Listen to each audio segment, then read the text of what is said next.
Fala, galera! Vai começar mais um episódio do Pode Lá Colorir e Inspirar com a Casa das Tintas, aqui na instalação super de Fábio Sampaio. E hoje vamos conversar com Tadeu. Me conte, Tadeu, um pouco sobre você, sobre o seu negócio, sobre a sua profissão.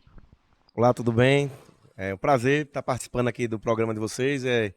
Parabenizar pela iniciativa, né? Eu acho que estava precisando realmente de um programa, um podcast que falasse aqui sobre a construção, sobre arquitetos, engenheiros, enfim, todo o mercado de construção civil aqui de Sergipe. Eu sou o Tadeu, como você já me apresentou, Tadeu Maciel, sou formado em engenharia civil aqui na UFES, fiz pós-graduação em gerenciamento de projetos e também em engenharia diagnóstica.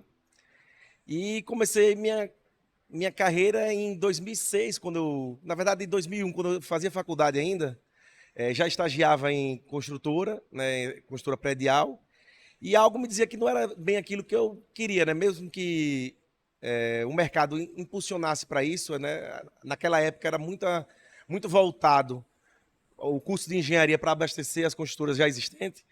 Eu assistia aquele programa Mega Construções, por exemplo, que na época era na Discovery Channel, né, não era nem como é hoje YouTube.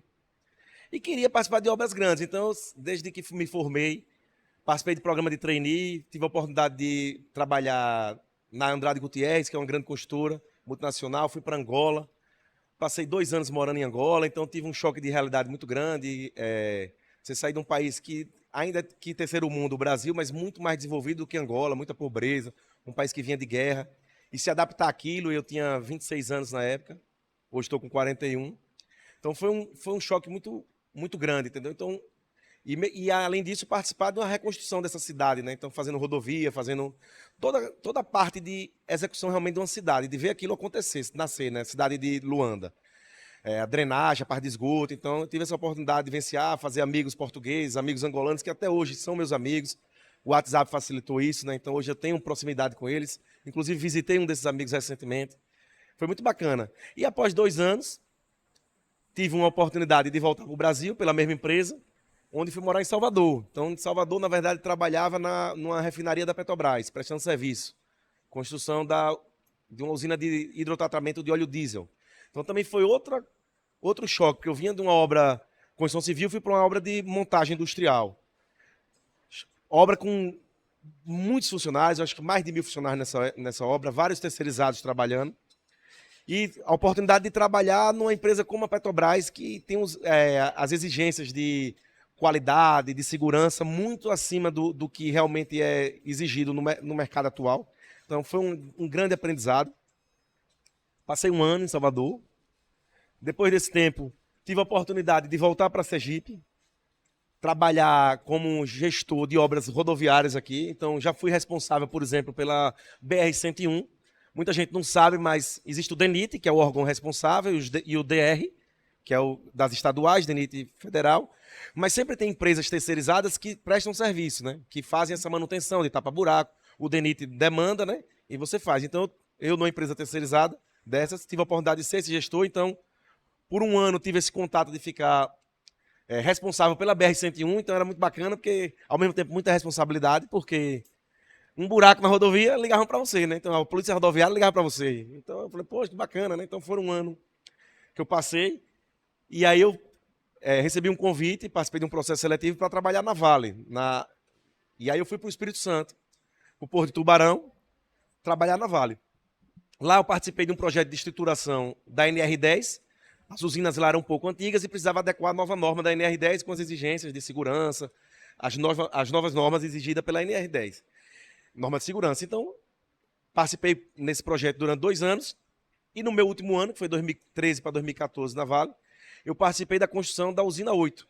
Lá eles já tinham 7 usinas de pelotização. Eu participei da 8ª usina. Uma obra com um pico de 4.000 funcionários, por exemplo. Então, foi realmente uma cidade lá dentro, entendeu? Era várias. Aí eu já era, na verdade, da Vale, não era da empresa terceirizada, então eu já fazia essa parte de fiscalização. E aí, nesse processo todo, como a volta para Aracaju, eu estava lá na Vale, estava muito bem, trabalhando, já tinha casado, casei em 2013, minha esposa já estava morando comigo lá. Mas eu comecei a perceber que eu gostaria de realmente ter uma oportunidade de voltar para minha casa, para Aracaju, onde eu conheço meus amigos, minha família está aqui, minha esposa também, a família dela é muito próxima. A gente se dá muito bem juntos, então eu quis voltar. E comecei a pensar, na verdade, nos últimos 2 anos que eu estava lá em Vitória, pensando, poxa, mas eu vou voltar, vou fazer o quê? Não adianta, vou procurar um emprego, vou botar uma empresa. E foi quando eu comecei a perceber que o mercado de gerenciamento de obras, e aí já fica uma dica para profissionais que estão chegando agora, que ainda estão querendo saber o que pode fazer. Lá no Sudeste era muito forte. Está chegando aqui em Sergipe, no Nordeste, Sergipe, que é um pouco menor, demora um pouco mais naturalmente. Mas o mercado de gerenciamento de obras ele está crescendo muito, entendeu? Dificilmente hoje alguém constrói uma obra sem um gerenciamento. Muitas vezes, inclusive, tem a empresa executora e tem um gerenciador fiscal, porque é importante você ter esse elo para um ajudar o outro. Então isso já está deixando de ser um custo para ser um investimento. Porque no final, quem contrata esse serviço termina tendo ganho no final. Então ele termina esse serviço saindo meio que de graça, porque você teve resultado em qualidade e em custo. Então, a princípio, o que eu visualizei foi, bom, eu vou tentar abrir uma empresa de fiscalização. Vou chegar só em Aracaju, com meu conhecimento, procurar os colegas e tentar. E de lá para cá, graças a Deus, a Direct Engenharia, a empresa que hoje eu sou sócio, as meninas disseram, vou botar o Instagram aqui, para vocês seguirem lá, poder ver os trabalhos que a gente já fez. De lá para cá, a gente foi aumentando, então começou com fiscalização, depois a gente entrou na área de toda essa área predial, fiscalização de obras, fiscalização de inspeção predial. Naturalmente, começamos a entrar também no meio de reformas, que começou a ter solicitação, a gente viu também a oportunidade, entramos na parte de reforma de apartamentos e de casas, e natural a entrada na construção de casas também. Então hoje a gente tem esse leque aí, quem puder e quiser conhecer o trabalho da Direct Engenharia, fazer esse parênteses aqui, tá lá no Instagram da gente. E meu elo foi esse aí, entendeu? Então esse é Tadeu. Hoje eu tô com 41 anos, casado, 2 filhos, sergipano, amo minha terra e mais uma vez parabenizo porque eu visto a camisa do meu estado, eu quero que o estado desenvolva. Eu quero ouvir a gente sergipano falando bem do nosso estado, né? E não só criticando como muitos fazem. Ah, não serve, isso não presta. Não, vamos falar bem, vamos ver o que é que está faltando. Nesse parênteses, por exemplo, outra coisa do nosso conselho de classe, que vocês têm na arquitetura o CAL, a gente tem o CREA. Eu, por 9 anos, fui conselheiro, que também a gente escuta muitas críticas aos conselhos. E eu falo muito com os colegas, pô, não adianta criticar, a gente tem que participar. Então eu participei 9 anos, fui da comissão de ética, cheguei a exercer a presidência do CREA, em determinado momento, numa vacância do presidente que estava na época. E eu acho que a gente tem que participar. E ao invés de criticar, é tentar ajudar. O que é que pode ser feito, né? Como vocês estão fazendo. Procurar soluções, né? Exatamente, vocês estão criando um trabalho do zero. Movimento. E pedir que as pessoas compartilhem, valorizem, tragam ideias, entendeu? Para que a gente crie um programa. Uma rede, isso no é Brasil bem todo, né, que leve ideias para todo mundo. Até porque o objetivo é dar voz, justamente, a um assunto, seja política, seja construção. Acho que nossa profissão, construção, engenharia, tem tudo a ver com várias áreas. Então aqui a gente está para falar e para fazer a diferença, né? Não adianta só reclamar. Exatamente a força que a gente tem, né? Se for unido, principalmente, a gente fala hoje da arquitetura e engenharia, que é um braço, né? Um do outro, né? Então é o braço esquerdo, braço direito e vice-versa. Tem que estar unido porque a gente tem voz. E muitas vezes, em vez de a gente usar a união para conquistar, a gente usa a desunião, né? Infelizmente, o mercado precisa ser mais unido para conquistar, seja a posição de mercado com relação à precificação dos serviços. Hoje a gente vê muito uma empresa querendo competir com a outra, ao invés de competir para ter um valor mais justo, vai baixando como se isso fosse alguma... E a mesma coisa eu vejo nos projetos, entendeu? Então... porque eu acho que uma coisa tem que complementar a outra mesmo, que é uns assuntos que eu sinto muita falta, assim, aqui. Da gente conversar sobre preço mesmo, de chegar e falar, velho, eu tô começando agora, eu não sei quanto cobrar por essa obra, você tá nessa área há muito tempo. Me ajude, você cobra quanto? Exatamente. Por onde eu posso começar aqui? E eu sinto muita falta disso aqui. Com certeza, sabe? Além do tabu da vergonha de perguntar, a pessoa qual está recebendo a resposta pode ter o tabu de não querer falar aquilo quanto cobra, né? Aqui a gente tem um problema muito grande de falar. Eu vejo isso muito, assim, as pessoas acham que o colega é concorrente. Eu brinco muito. Poxa, eu tenho uma empresa, eu consigo executar um X número de obra. Já pensou se realmente todas as obras de Aracaju viessem para mim? Eu tenho condições de fazer? Eu não consigo fazer. Então, assim, no meu mercado, que é a construção pequena, né? Então, vamos escalonando isso para grande, né? Então, você tem empresas, a minha é pequeno porte, mas tem médio porte, grande porte. Todo mundo tem que se ajudar, porque se o mercado fica consolidado, se você tem um preço base estabelecido, na hora que vier a sua obra, você vai fazer pelo preço justo e você vai ter seu resultado, o cliente vai ficar satisfeito. Porque essa briga por preço, ela termina sendo ruim para o mercado e muito pior para o cliente, que naturalmente vai ter uma obra mal executada. Então eu passo muito por isso, de às vezes dar um preço e muitas vezes o contratante quer fazer comigo, mas recebeu um preço muito mais barato. E eu mostro isso, eu digo, ó, veja, vamos fazer conta aqui. Não tem como fazer por esse valor que ele está te dando. Não tem como, só é você fazer conta que você vai ver que não vai fazer. Mas é engraçado que muitas vezes a pessoa vai, e a gente está assistindo agora, inúmeras pessoas passando por problemas com empresas que são contratadas e não entregando as obras e dando problema. Né? Está falando bem mais o prazo estimado para a obra. Porque normalmente quando faz o cálculo de obra, digamos, uma casa, 6 meses, mas já coloca como se fosse 8 meses para ter um prazo, porque coisas podem surgir, né? No decorrer desse período. E às vezes passa esse prazo para o cliente por falta de conhecimento, por falta de perguntar, de ir atrás, a obra acaba virando 2 anos, 3 anos, sabe? E acaba prejudicando o cliente. Multiplicando por 2, por 3. E o material aumentando. Então a gente perde nesse momento um cliente. Quem perde o cliente? Todo o mercado.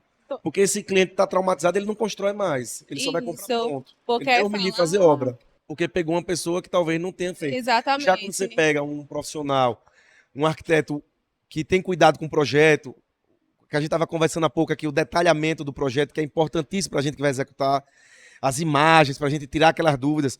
É bom para todo mundo, porque você veja, se eu pego um projeto e ele está detalhado, e ele está prontinho para ser executado, eu estou deixando tomar tempo do arquiteto. Eu não vou precisar ligar para ele, está claro ali.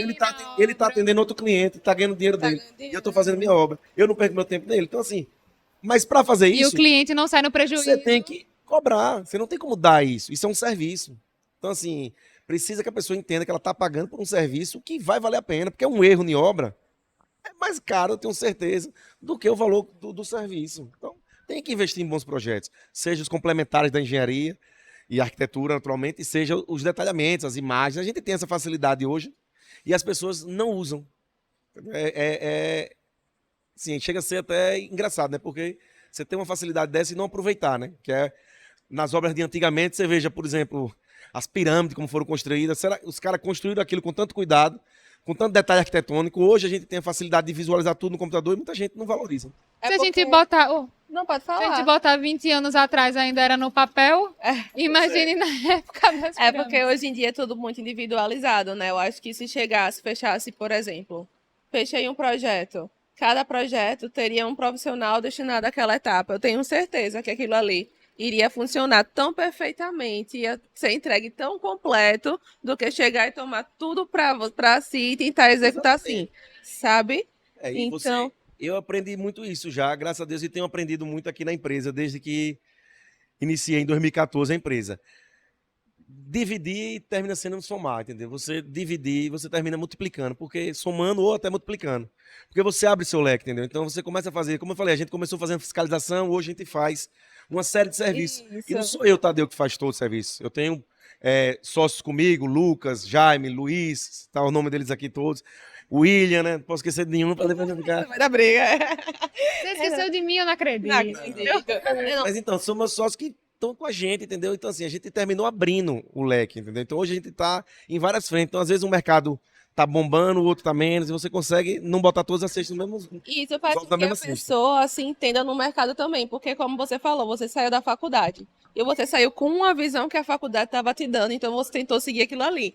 Até você entender o que realmente você queria, você passou por vários setores... Com certeza. Vários locais. Isso é até um assunto interessante até também para tratar aqui, porque na minha época de faculdade, eu fiz 2001 até 2006, já tinha internet, naturalmente, mas era um negócio muito ainda incipiente, né? Não tinha, por exemplo, facilidade de você ver o YouTube, para você baixar uma música em MP3 era quase 2 horas, né? Não era como é hoje. Então a gente não tinha tanto acesso à internet como os professores têm hoje. E os cursos aqui de engenharia, naturalmente, eles eram realmente voltados, em sua grande maioria, para abastecer o mercado local das construtoras. Difícil, não tinha uma matéria de empreendedorismo. Não ensinava, por exemplo, na faculdade como é que você abre uma empresa.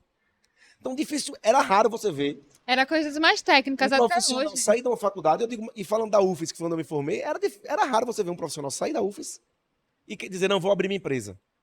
Eu diria a você que 90% estava ali já procurando emprego, seja aqui no estado ou fora, que foi o meu caso, ou seja, dar continuidade no estudo, fazendo mestrado, doutorado, enfim. Você não via. Hoje você já vê mais. E é isso que a mensagem que eu falo muito para os jovens que estão chegando, e falava muito para meus estagiários e até os engenheiros que estão junto comigo, é que não deixe o meio te escolher, né? Escolha seu caminho, né? Eu acho que esse é o mais importante. Principalmente quem está na faculdade, não vá procurar, por exemplo, um estágio. Eu queria estar em obra. Aí aparece um escritório, ele vai. Então você vê muito assim a pessoa indo pelo meio. Na faculdade, por exemplo, você está procurando um estágio. Então, eu gosto muito de obra, por exemplo. Aí apareceu um no escritório. Aí ele vai e aceita. Então esse profissional já começa sendo frustrado ali. Já está no escritório trabalhando. E, naturalmente, começa a fazer a carreira dele totalmente contrária ao que ele queria. Quando se forma, a mesma coisa. Muitos profissionais que vão em busca de emprego, que é a grande maioria, natural, começam a procurar emprego e não onde quer trabalhar. Então, eu aconselho muito nesse sentido. Procure, entendeu? As coisas vão aparecer. Se prepare para... eu tenho um sonho de trabalhar numa Vale, numa Célia aqui em Sergipe, numa J. Nunes. Então, se prepare, se coloque à disposição, veja o que aquela empresa precisa e as características que aquela empresa procura no profissional e se adeque a elas. Se prepare para aquilo. Se coloque à disposição e busque o seu sonho, né?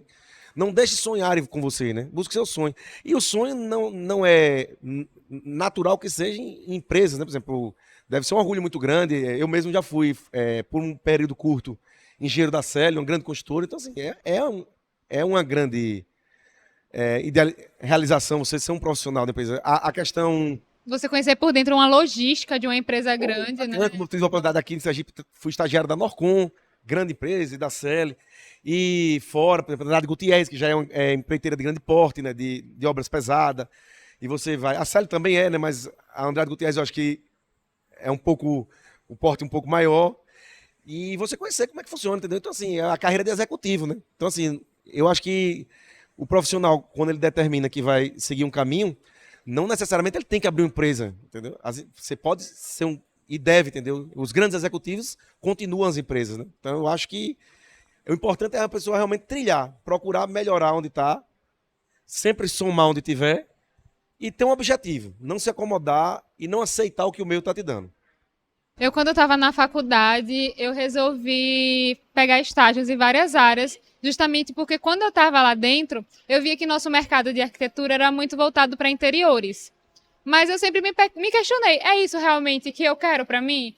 Eu vou conhecer várias áreas, então eu fiz estágio com design interiores, com arquiteto que era focado em construção, fui vendedora de loja, classe A revestimentos. Então, assim, sempre atuei para descobrir que, na verdade, meu meio é mídia. Depois de tudo que eu passei, e nosso foco do escritório é o detalhamento. Então, assim, a gente precisou passar também para o cliente final, para chegar hoje e descobrir que o que a gente gosta mesmo é detalhar e fazer as renderizações, de estar no backstage de um projeto, né? Então faz parte disso você conhecer, você tem um currículo aí muito grande, inclusive estou cheia de perguntas para fazer sobre o seu currículo. Foi do Vale. Você contando e eu me perguntando quanto tempo isso levou de você se formar até hoje, esse seu período de vários trabalhos? Formei em 2007. Na verdade, foi 2006, né? Mas aí a formatura foi em março de 2007. Eu passei 2007 em Aracaju e comecei a partir de 2008. 2008 fui para Angola, 2 anos. Aí fui para Salvador, depois a Aracaju, depois Vale, até 2014. Então foi nesse período. 8 a 14 eu morei meio que cigano, né? Aí em junho de 2014 que eu retornei para Aracaju. E você falou também de um serviço logo no início, que é alguma coisa de diagnóstico, que eu não sei o que é e queria entender mais. Eu fiz foram 2 pós-graduações que eu fiz. A primeira foi o MBA em Gerenciamento de Projetos, que é mais voltado à gestão, né? Que também é um excelente curso. Eu fiz na FGV, mas tem várias faculdades que ofertam, inclusive à distância. Aconselho que façam, porque ele é bem amplo, né? Então, o curso de Gerenciamento de Projetos ele não é para só engenheiro e arquiteto. Ele é para médico, ele é para dentista, ele é para dono de restaurante, enfim, é para dono de posto de gasolina. É um curso muito amplo, ele ensina você a gerir projetos, dono de eventos, entendeu? Então, liderança. Eu acho muito bacana, foi um curso que até hoje eu achei que foi muito válido. Engenharia diagnóstica já é voltado mais para avaliação de construções existentes, né? Você fazer perícia, principalmente construções mais antigas, então você avaliar como é que está a situação daquela construção. E eu fiz recentemente, terminei em 2022. 21, na verdade. 22 foi ano passado, 21. Esse curso eu fiz mais devido a como a gente começou a atuar muito na área de inspeção predial e fazendo perícia judicial também. Eu sentia essa demanda de ter uma especialização maior, entender um pouco mais o que é uma construção civil, né? Uma edificação, o processo de envelhecimento daquela construção, como é que você trata, como é que você preserva, como é que você refaz o que está sendo destruído através do meio, entendeu? Um reboco começa a cair, uma ferragem que começa a enferrujar, né? Entendeu? Então, assim, precisei fazer esse curso para tentar me aprimorar mais e poder oferecer melhor para os meus clientes. Cada sócio tem uma especialização? São quantos sócios mesmo? Tem o Lucas, que trabalha nas casas. Então, o Lucas é sempre nas casas, construção das casas. Tem Jaime, que é mais nas reformas de apartamento e construções, que a gente presta serviço de assessoria técnica, que são obras de maior porte. Tem Luiz, que acompanha as fiscalização predial e as inspeções da Caixa, que a gente é cadastrado. E o William, que também trabalha na fiscalização. Então são 4, né? Comigo Cada 5. sócio toma conta de uma área da empresa. Então, e eu atuo muito supervisionando cada etapa e faço mais a parte administrativa. E a parte de fiscalização, que é o que eu gosto bastante, eu atuo também. Mas faço muito mais hoje a parte de administrativa, a questão de funcionário, que a gente tem funcionário, material, enfim, aí fico mais nessa parte e lidar com o cliente, né? Então, A empresa não é só os serviços que a gente presta, a gente Então, tem isso que assim, gestão administrativa, somar, né? financeira, Tem tudo isso. por Aqui, trás. quando conversar com vocês, as coisas estão acontecendo, entendeu? Então, assim, Sim. eu demorei para aprender isso. Não vou dizer que foi rápido, não. É Até complicado. 2018, por exemplo, eu era sozinho. Era só eu de engenheiro e um monte de estagiário. Eu achava que era beleza. Os estagiários, inclusive, são eles que estão hoje comigo, né? Todos esses que eu citei foram meus estagiários de 2, 3 anos. Então, assim, hoje eles estão comigo. Então, e a gente ainda tem estagiário, né? Citar também Paulinho, João Vitor e Leonardo. Que eu só chamo de Leandro, mas é Leonardo o nome dele. Tá com a gente e a gente tenta formar para que venha somar com a gente. Então hoje a gente consegue atender essa gama maior de serviços porque tem esse pessoal. Eu jamais sozinho conseguiria. E muita coisa da empresa eu também não tenho a expertise que eles já têm, né? Eles atuam muito mais focado e tem muito mais conhecimento hoje do que eu. Então você termina tendo uma empresa que atende o cliente. Não é Tadeu mais, né? É uma empresa, é um CNPJ que presta a assessoria e garante o serviço que faz. E isso é um tabu muito grande aqui ainda, porque entender que pode ter um sócio para cada função, cada setor da empresa, é um tabu muito grande hoje em dia. Porque acha que tem que tomar conta de tudo, de cuidar de tudo, e é complicado. A empresa Tem muito isso, né? Foi um dos motivos também que você vê muito construtora, vocês devem dizer, sempre é um nome, né? O cara tem, meu nome é Tadeu Maciel, Maciel Construções, né? Foi uma das coisas que eu nunca quis fazer, botar meu nome, porque eu sempre entendi, não, se eu vou abrir uma empresa, ela vai ter vida. Um dia eu não vou fazer mais parte dela e eu quero que ela continue. Se um dia eu me cismar e quiser mudar de área e não quiser mais trabalhar com a empresa, eu quero que ela continue, ela vai ter a vida dela. Ela não é de Tadeu, entendeu? Ela é uma empresa, CNPJ, que vai ter a vida dela e que cada vez mais está sendo assim. Eu gosto, entendeu? Porque antigamente era Tadeu, Tadeu, Tadeu. Ninguém nunca falava directa. Hoje fala directa. Hoje os clientes procuram via Instagram a directa, não procuram mais Tadeu. Eu entro em contato e falo. Mas, assim, cada vez mais eu estou conseguindo transformar a empresa na personalidade, ela tem a identidade dela, né? E não ficar muito atrelada a uma pessoa. Agora, Tadeu, a gente estava conversando uma coisa no bastidores Diga aí. e me deixou assim, vou criar uma polêmica. Mande. Por quê? Porque você prefere mais reformas do que obras. Olha, Olha a polêmica. não preferia, a gente conversou realmente. O que eu falo é o seguinte, o que eu percebo, a gente já está nesse mercado de obras e reforma, e eu comecei com reforma, antes de construir casa, a gente entrou em 2017. Então, 17 para cá, não, na verdade 2015, mas forte mesmo 2017. Começou a aparecer obras de conhecido, faça essa reforma para mim, comecei a fazer e gostei. O que é que eu percebo? Todas as empresas, quando começam, elas começam com reforma. E aí, naturalmente, aparece uma casa para fazer, eles abandonam a reforma. Então, primeiro a Directa começou a ser uma empresa que está há muito tempo em reforma. É difícil você ver uma empresa que está há muito tempo em reforma. Normalmente você vê a empresa que começa, daqui a pouco ela está fazendo casa, ela já não quer mais a reforma. Esse é um ponto. O segundo ponto foi o que eu citei para você. a questão que a reforma, ela é mais tranquila em relação à responsabilidade técnica. Por quê? Porque não foi a gente que executou a estrutura, eu só estou reformando. Logicamente, às vezes você faz uma parede, você muda um banheiro, não é que você não vai ter a responsabilidade, mas assim, normalmente a reforma em apartamento, por exemplo, o prédio já está pronto, você vai trocar o piso, vai trocar uma bancada, você tem a interferência na estrutura é mínima. Então, que vamos pensar, a parte mais crítica de responsabilidade é essa, né? Você tem que fazer uma construção sólida, né? Você tem a preocupação com que aquela construção não venha a ter fissuras, trincas, não venha a ter uma patologia que possa prejudicar e possa causar danos materiais e até pessoais, né?